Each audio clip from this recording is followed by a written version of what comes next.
The Reformer Saint of the Month for November is St. Charles Borromeo. Although he belonged to the Milanese nobility and was related to the powerful Medici family, the name of Charles Borromeo is associated with reform.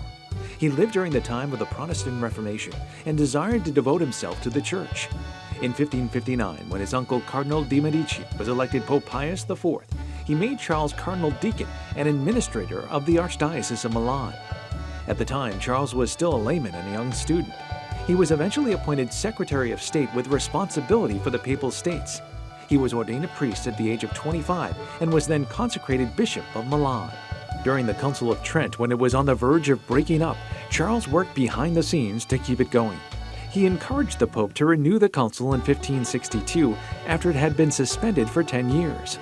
Eventually, Borromeo was allowed to devote his time to the Archdiocese of Milan, where reform was needed in every phase of Catholic life among both clergy and laity.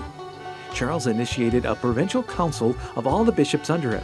Specific regulations were drawn up for bishops and other clergy. Charles wanted to be the first to give a good example and renew their apostolic spirit. Charles allotted most of his income to charity. He sacrificed wealth, high honors, esteem, and influence to become poor. During the plague and famine of 1576, he tried to feed 60,000 to 70,000 people daily.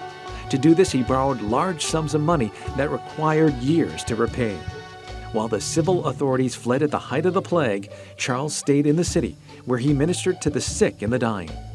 Work and heavy burdens of his high office began to affect Archbishop Borromeo's health, leading to his death at the age of 46. His feast day is celebrated on November 4th.